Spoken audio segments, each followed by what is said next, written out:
поплотнее, поплотнее, поплотнее. Four people, four people. Four people.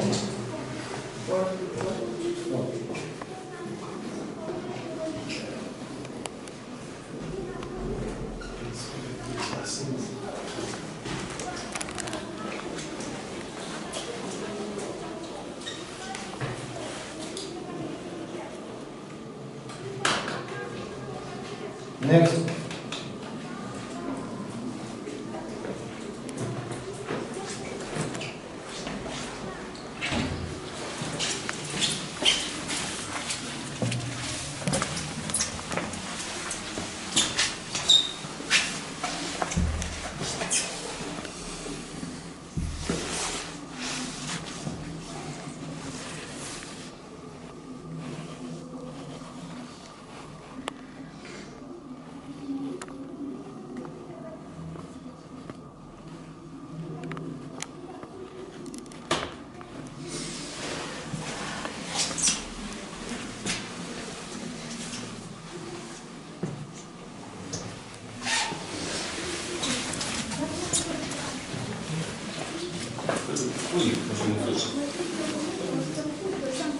Левая рука упала на песок.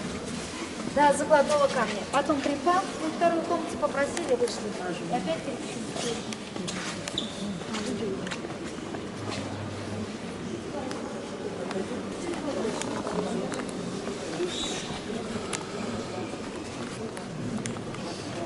So guys,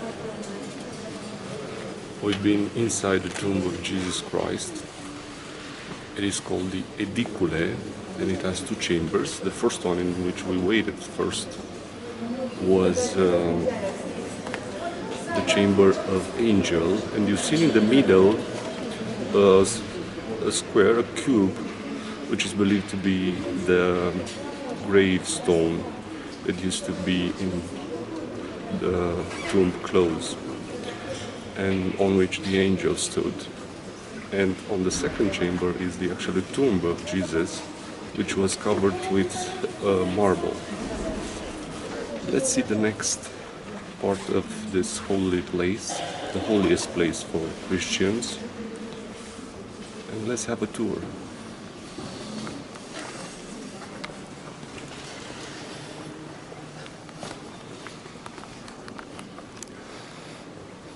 So this enclosure over the tomb, it is called edicule, and it was built by the Franciscans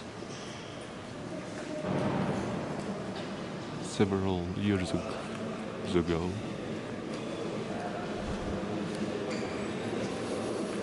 Here the small chapel made by iron, it's an Orthodox Egyptian chapel right next to the grave.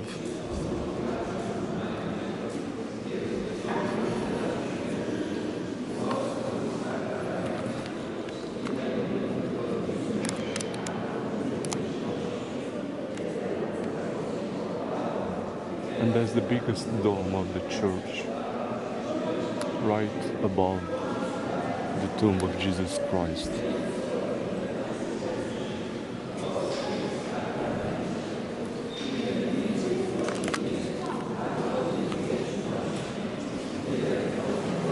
In front is the Catholicon.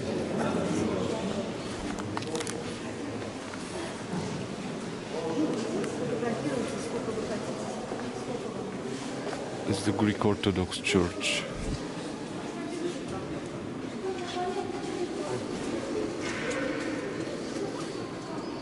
Right here in the middle,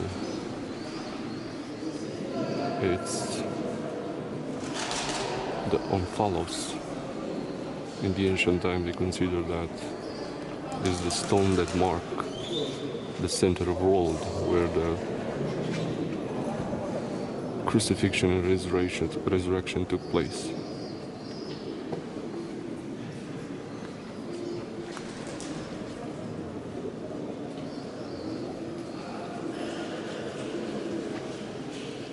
Here is the second largest dome of the church.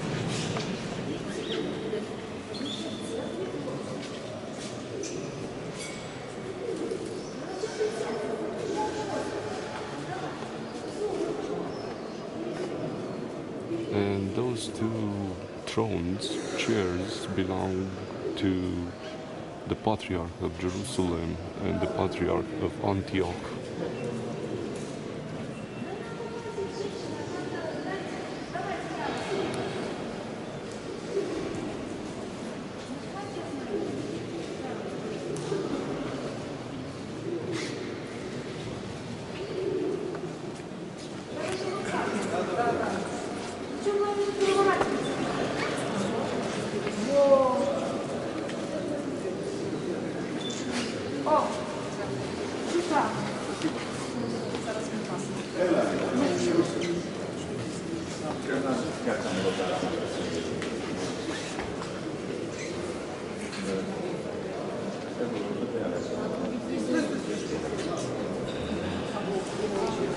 Let's move forward.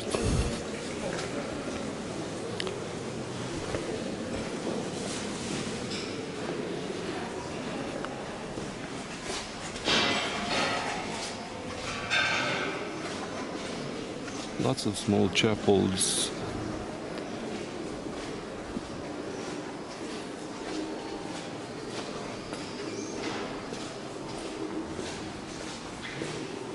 Each church has an area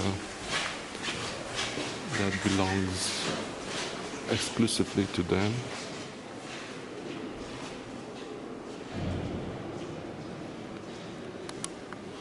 The church is divided in several areas.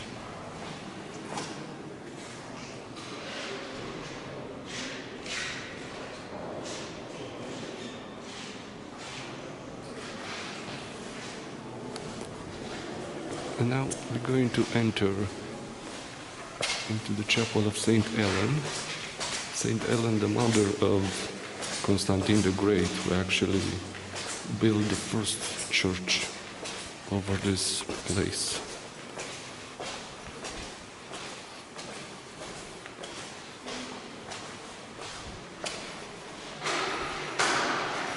Beautiful mosaics here.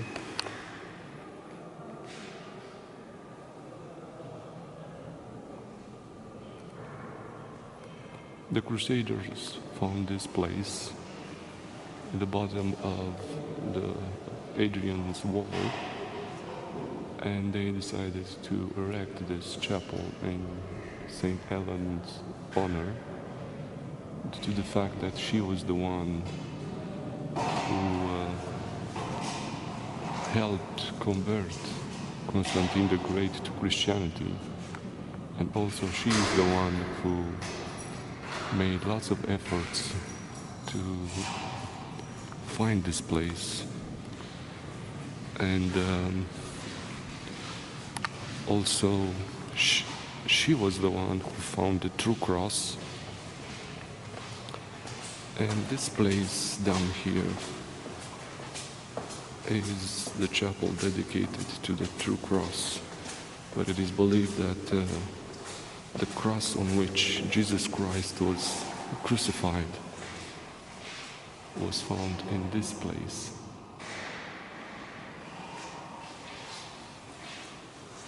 But this place, it's only since the Crusaders.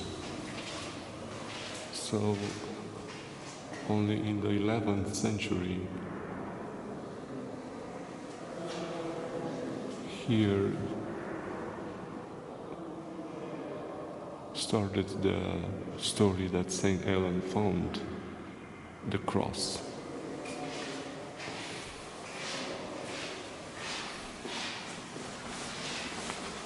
Also here at the chapel of Saint Ellen there is also a chapel dedicated to Saint Vartan.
Here on the left side we can see a part of the rock of Golgotha, the rock on which Jesus was crucified.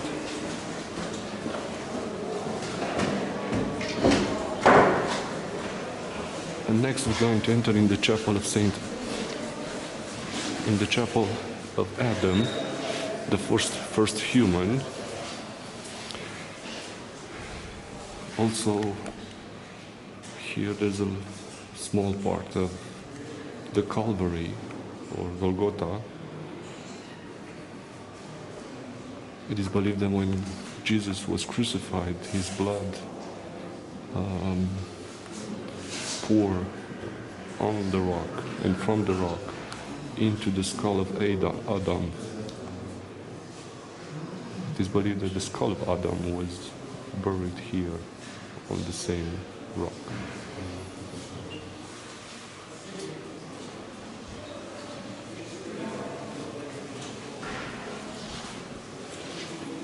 So now we're going to go up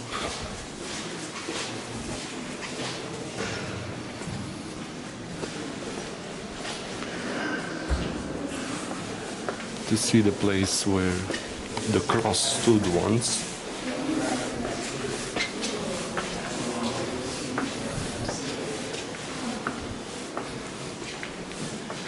It is the second more visited place in the Holy Church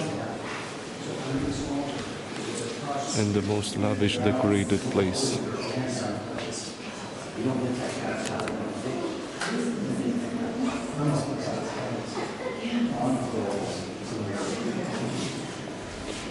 As you can see, the person are kneeling right in the place where the cross stood. On the right and on the left,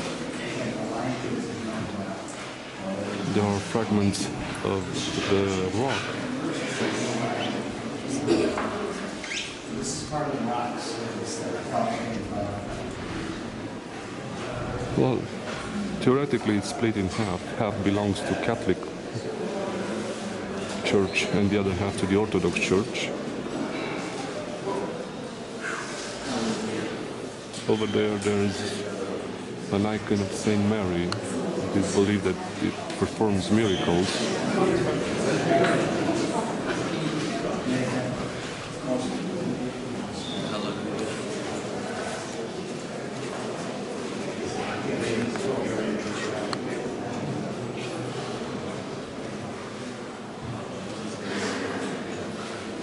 Here is one of the last stops of Jesus, because in total there are 4 inside this church.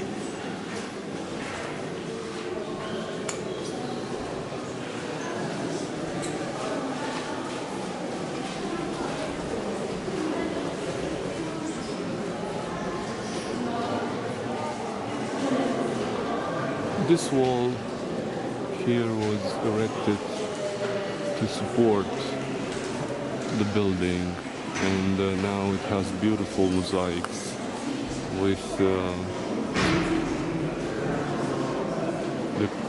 scenes from the crucifixion and anointing of Jesus. That's why another stop is considered here, the anointing stone, where people are praying. It is believed that this is the place where Joseph of Arimathea prepared Jesus' body for burial, anointing the body before it was placed in the tomb.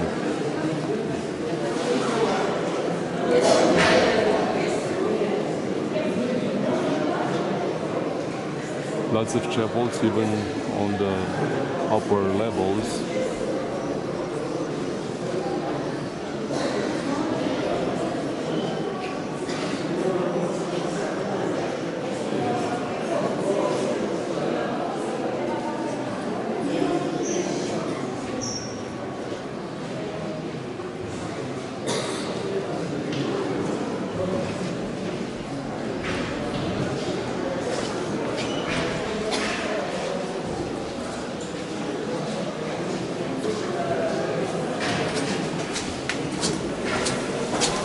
going to see the anointing stone much closer.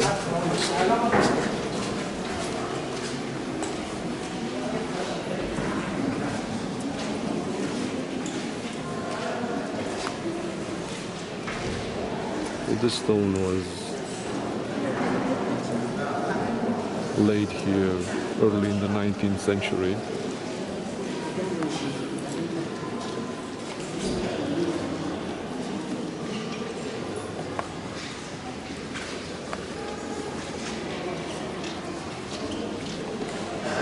This bench, this wooden bench, has a significance.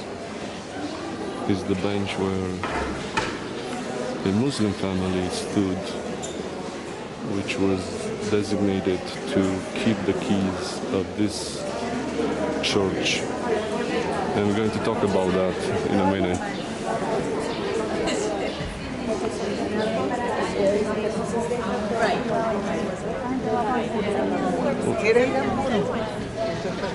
This is the yard in front of the church, through which people enter and exit. It is surrounded by churches, chapels, and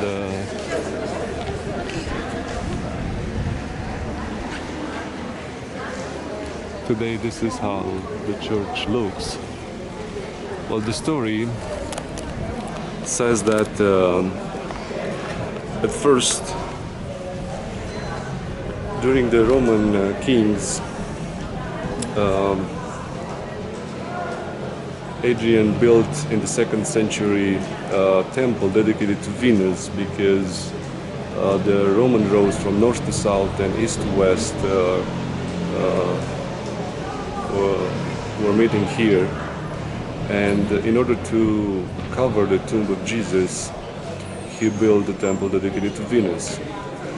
In 325, Constantine the Great ordered to be built 2 churches, one for Golgotha, on which the crucifixion took place, and one on top of the tomb. So you can imagine looking at the church, not knowing that on that side is the tomb, and right here is the Golgotha. There were 2 different churches. And today we have the hill here, the Golgotha, because we had to climb to see the place where the cross and the crucifixion took place. But also on this other side was a hill, a rock, on which the tomb was, and it is. But Constantine the Great ordered that the stone above and around the tomb to be removed, so the tomb will be revealed.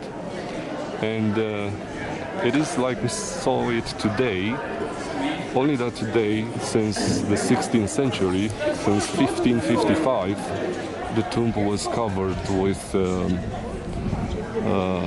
marble, in order to be protected by pilgrims especially, and not to be destroyed.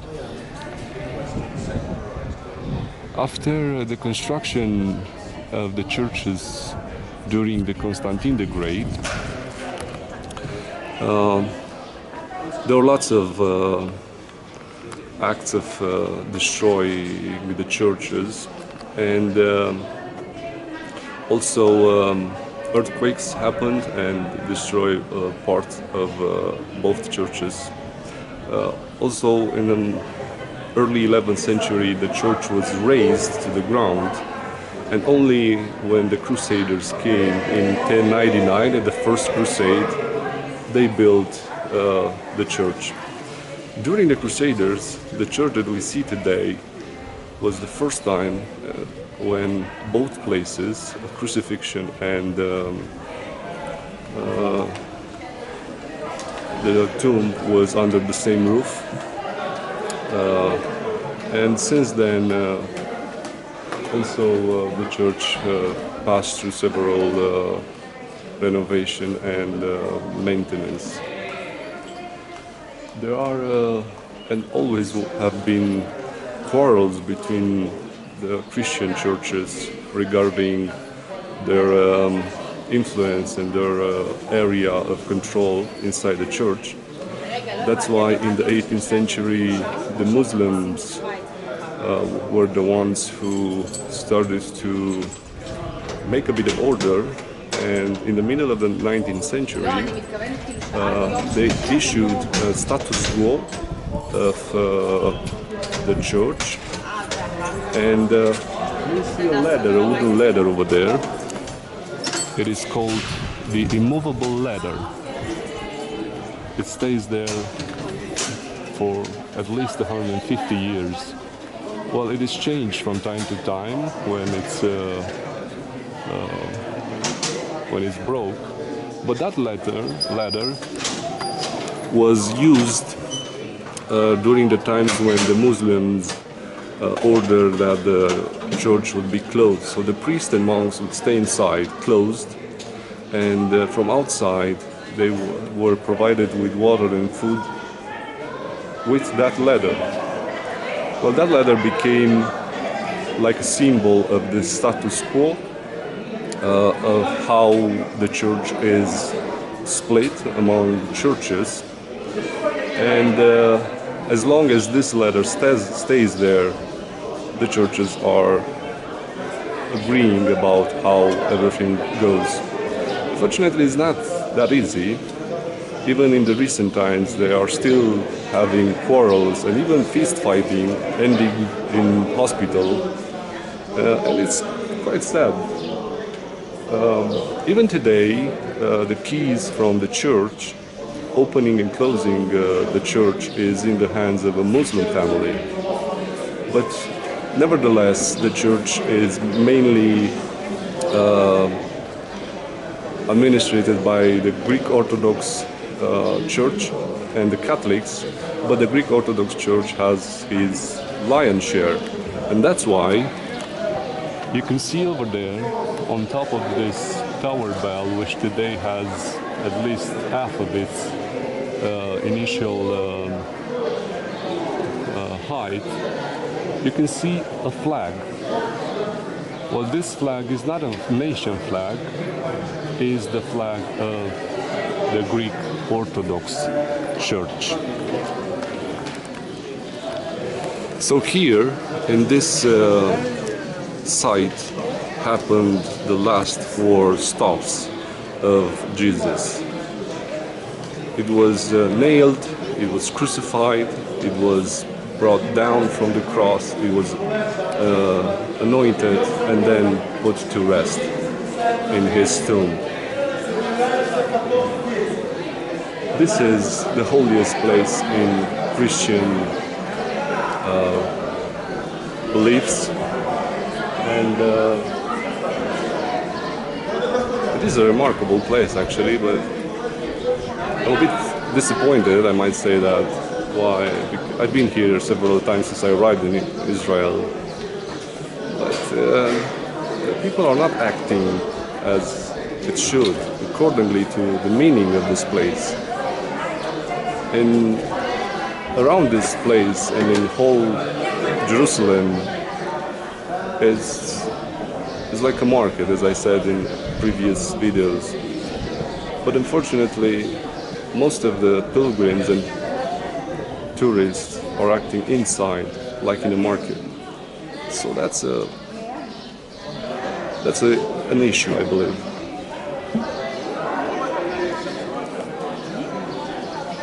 See you next time.